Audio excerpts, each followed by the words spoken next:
about those authority issues. Oh, because there's been a false authority you was born into. Guess what? The only way to really take care of it is, hey, you gotta let it rise. But we can access a greater intelligence that is rising from within. You can point your finger all you want out there, but oh, I am that great I am, brothers and sisters. And so are you. Come on. Hey. I'm writing these things. Thomas Paine says, "The rights of men in society are neither divisible or transferable, nor annihilable, but are descendable only, and it is not in the power of any generation to intercept, finally, and cut off the descent. If the present generation or any other are disposed to be slaves, it does not lessen the right of the succeeding generation to be free. Wrongs cannot have a legal descent." Labor and the expression of worth. If I don't get my heart broken, then what's the use, right? Pain. I've heard it called that touchstone of all spiritual progress.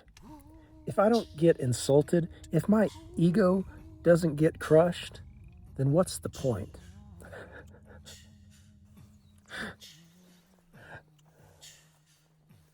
People rise up.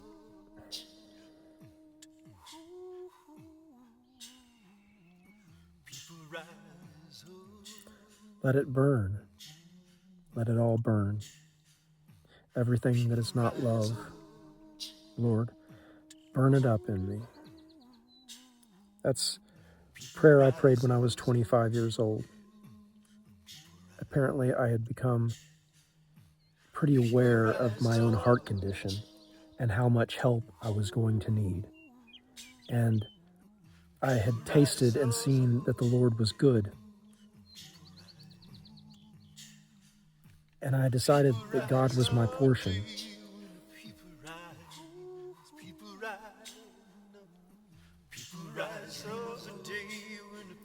And today, I'm grateful because I'm ready to make that walk today. At least I'm talking to God about it. I know that God is all I've got, and that means all I've got is love. And so if love is all I have, then let's do the most with what we've got. And that's how my prayers are oriented. Lord, help me to be of some true use. Help me to be of maximum service to my fellow human being.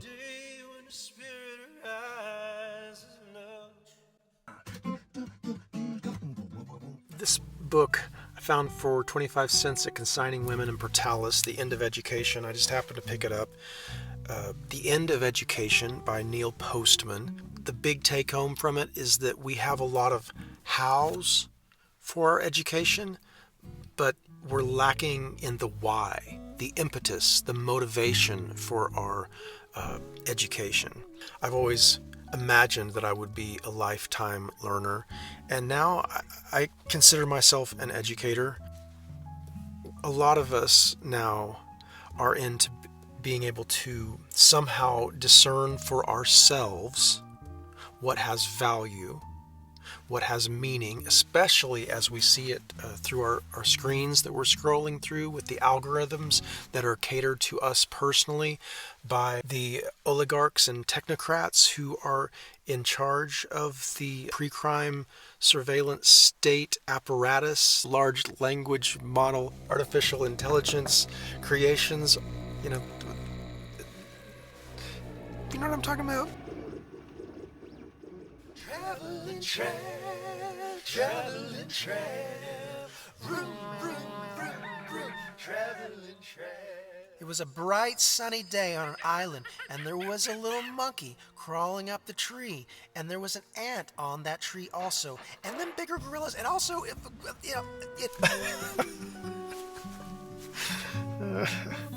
So anyway, I was reading this book, The End of Education, and it inspires us to have a why for our education. Neil Postman is trying to inspire the why for education. And one of the essays that he recommends as a read in this book is Thomas Paine's Rights of Man from 1792. According to Thomas Paine, there are three modes by which governments arise. Superstition, one. Two is power, like military force, and number three is the common interest of society. So superstition is, Thomas Paine, this is 1792, and he's saying that once we were ruled by the superstitious priests who did a lot of their conjuring acts and fooled us into being organized, and then that's how governments were made. And then Thomas Paine says, next came just pure conquest. We just conquered one another, and the kings and the conquerors became the monarchs.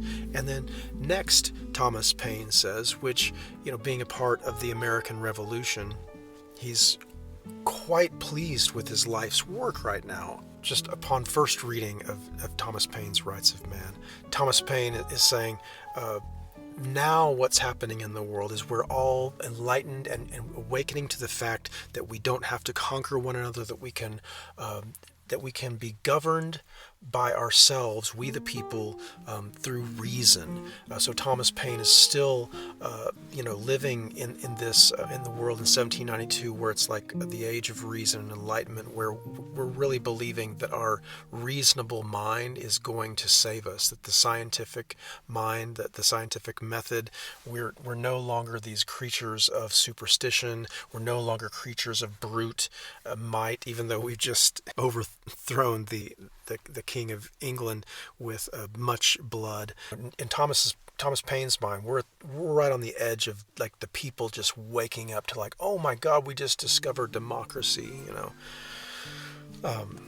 Paine writes, to possess ourselves of a clear idea of what government is or ought to be, we must trace it to its origin. A constitution, says Paine, is not a thing in name only, but in fact. It has not an ideal, but an existence, and wherever it cannot be produced in visible form, there is none. A constitution is a thing antecedent to a government, and a government is only the creature of a constitution. The constitution is not the act of its government, but of the people constituting its government. It sounds like to me he's saying the people get together, create a constitution, and it is that constitution which creates the government itself.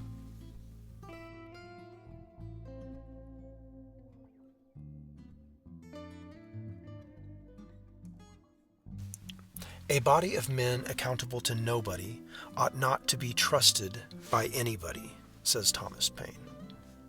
Then Thomas Paine really blows me away here in this next statement. It was just, what with all of the questioning recently about who is Israel, what's going on between the United States and Israel. What is anti-Semitism? Who are the chosen people? And if I oppose the actions of the secular nation-state of Israel, is that the same as anti-Semitism? And just who does have a right to exist? I'm reading here in Thomas Paine in Rights of Man, 1792, and I read this. Aristocracy has a tendency to deteriorate the human species. By the universal economy of nature it is known, and by the instance of the Jew it is proved, that the human species has a tendency to degenerate when separate from the general stock of society and intermarrying constantly with each other. Thomas Paine. In 1792, Thomas Paine has come to some strong conclusions about the Jews, because he's speaking about aristocracy. He's speaking about government and how we can be governed and how we cannot be governed, right? And then he goes to aristocracy here. Look at aristocracy and then consider the Jews. Here's Thomas Paine again. The opinions of men with respect to government are changing fast in all countries. The revolutions of America and France have thrown a beam of light over the world which reaches into man. And then my question to that is this oligarch rhetoric? Is Thomas Paine? I don't know Thomas Paine. I need to know more about Thomas Paine. The light of America, how real was that to the Native American? And so those are my brackets. I'm reading and I'm thinking about. I didn't, just because Neil Postman, just because this book spoke to me very powerfully, I didn't go to Thomas Paine thinking I'm going to receive a download from on high exactly, because I know from lots of experience that's not really how life works, and that's not how learning works. That's not how education works, and that's what we're doing right now. We're studying about what it's like to learn and what it's like to read a book and be inspired and then go read something else and then have questions. So Thomas Paine goes on. The enormous expense of governments has provoked people to think by making them feel. And when once the veil begins to rend, it admits not of repair. Ignorance is of a peculiar nature. Once dispelled, it is impossible to reestablish. It is not originally a thing of itself, but it is only the absence of knowledge. And though man may be kept ignorant, he cannot be made ignorant. Thomas Paine. Am I in your shade? Interesting. Do you come here often? Here's some other questions I came up with. Was Thomas Jefferson to the Constitution like Elon Musk is to SpaceX? What does that mean? It's like maybe Thomas Jefferson didn't really even understand what he was doing when he was writing a message, of freedom and equality to all men when he had slaves. Like we're using language. Thomas Jefferson was using language of liberty and freedom. The writers of the Constitution, the Sons of Liberty, the people who were there for the emancipation of the United States from Great Britain.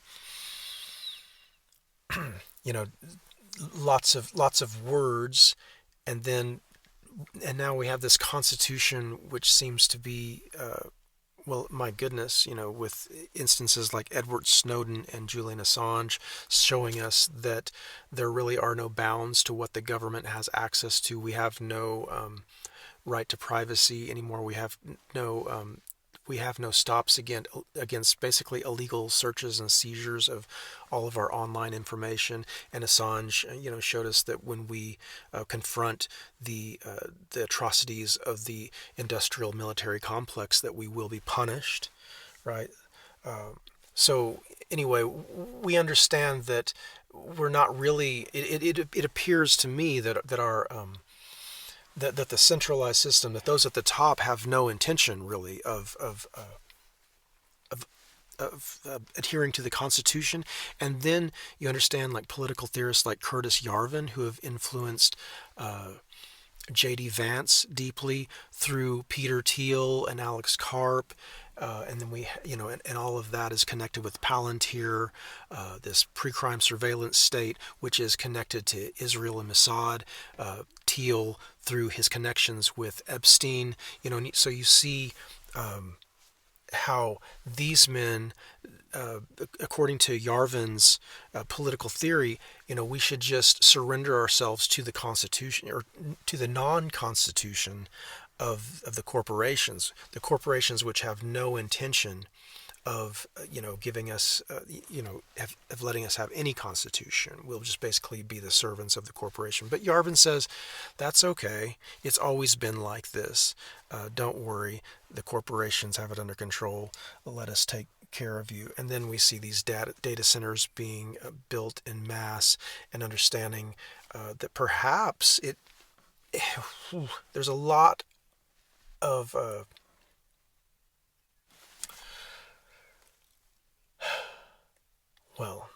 there's a lot of information out there. There's a lot of information out there.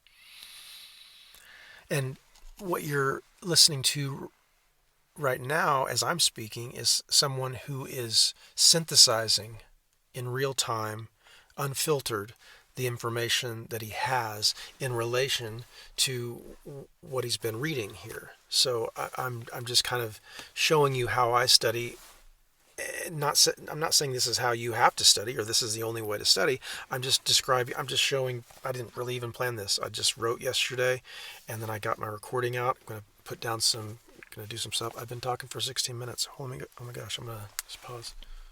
So to get back to the point about Thomas Jefferson and the Constitution, is Thomas Jefferson to the Constitution like Elon Musk is to SpaceX? Maybe Elon Musk, a guy like Elon Musk, although he speaks so confidently and clearly and knows so much and has so much power through money and, just is always speaking with such great authority, maybe he doesn't quite know what he's doing. That people can be incredibly, incredibly brilliant and also incredibly blind. And we come to know that in ourselves too. I'm capable of incredible brilliance and also incredible blindness and foolishness. And that's, I think,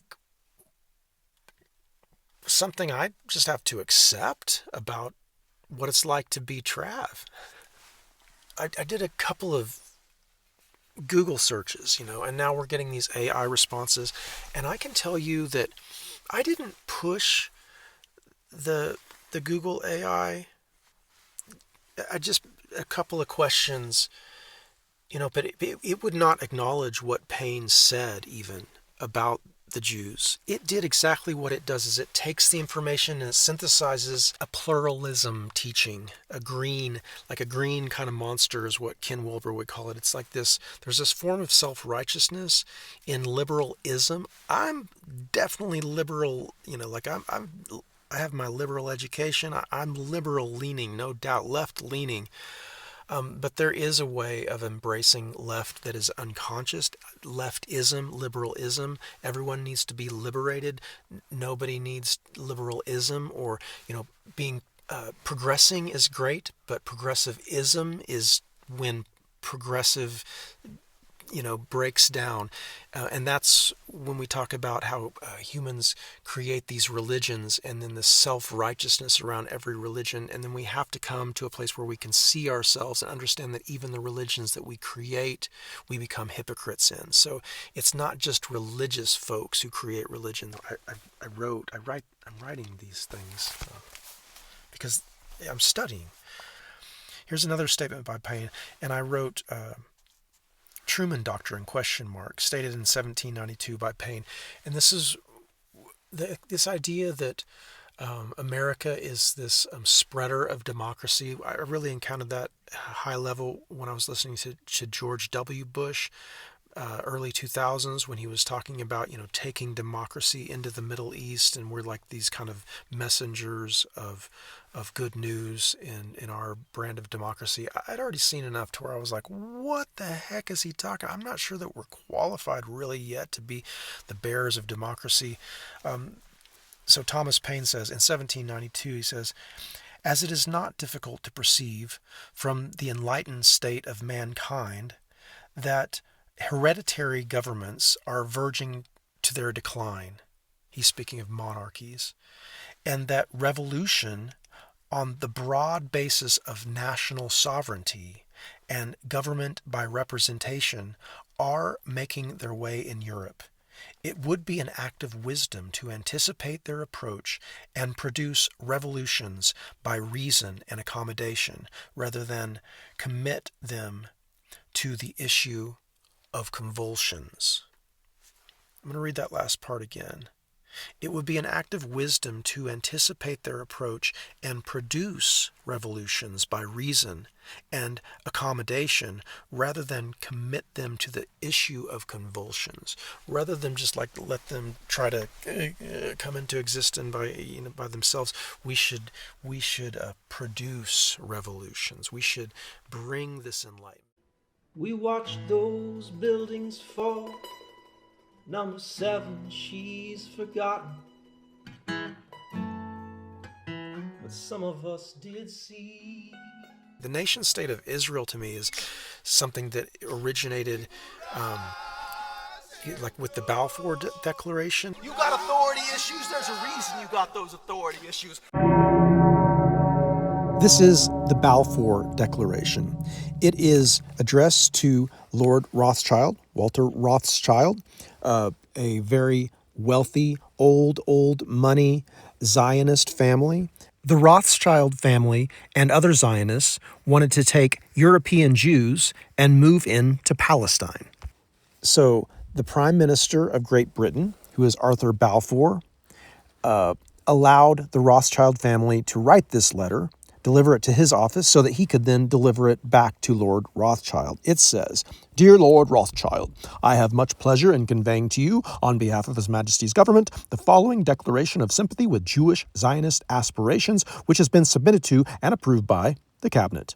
His Majesty's government view with favor the establishment in Palestine of a national home for the Jewish people, and will use their best endeavors to facilitate the achievement of this object.